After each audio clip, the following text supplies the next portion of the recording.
Hello everyone, I'm Rebecca Ward, filling in for Doug Bernard, who has the day off because it's a holiday here in the United States. The holiday is Veterans Day. Here we see Vice President Dick Cheney laying a wreath before the tomb of the unknown soldier at Arlington National Cemetery. Veterans Day was first celebrated in 1919 to honor those who served in World War I. Back then, it was called Armistice Day to mark the truce for the war that was supposed to end all wars. That was November 11th, 1918. Frank Buckles is believed to be the last known surviving American veteran from the First World War. At 107 years old, he was recently honored at the French Embassy in Washington. As a young soldier in the U.S. Army, he drove an ambulance in France transporting wounded American and French soldiers. Of course, Veterans, or Armistice Day, is being celebrated in other parts of the world. Here are some celebrations in Belgium, the United Kingdom, and France. President Bush met Monday with the man who will take his job early next year. Talks between the commander-in-chief and the chief-to-be were said to be relaxed and friendly. But a source familiar with Monday's meeting says Mr. Obama urged President Bush to support immediate emergency loans to the U.S. auto industry, which is teetering on the verge of bankruptcy. Monday, America's largest automaker, General Motors, saw its shares tumble to $3.36 a share, its lowest price since 1949.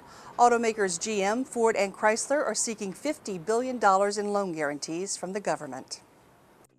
You can find more about the economic downturn as well as other top news stories on our website, www.voanews.com.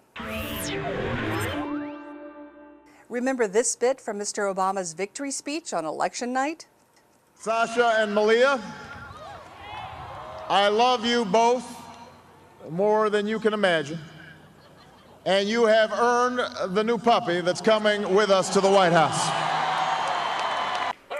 The Obamas have yet to pick out a dog, but when they do, it will be just one in a long succession of dogs at the White House. President Bush has two dogs, Barney and Miss Beasley. Barney apparently took the election results the hardest, here nipping a reporter's finger. I got bit by Barney. Oh, God. And President Clinton, he had Buddy, a chocolate lab.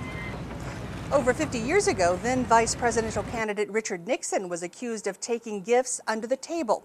So he went on TV to deny any wrongdoing, but did admit to one gift, his dog. The kids, like all kids, love the dog. And I just want to say this right now, that regardless of what they say about it, we're going to keep it. And here's President Lyndon Johnson holding his beagle by the ears. This picture put Johnson in the doghouse.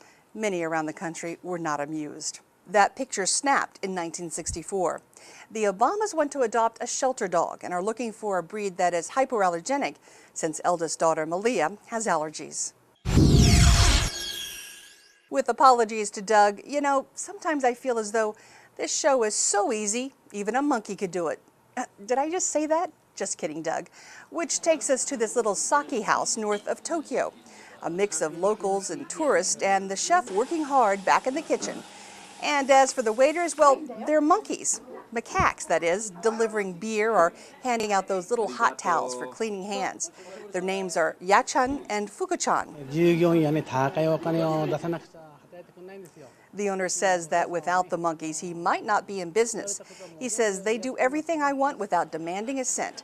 They do take tips, however, mostly boiled soybeans from amused customers, or maybe a handshake if necessary. And don't worry, these monkey waiters work only 2-hour shifts so as not to violate animal rights regulations. But what about health codes? That's our show. Thanks for stopping by. Doug Bernard is back tomorrow. I'm Rebecca Ward.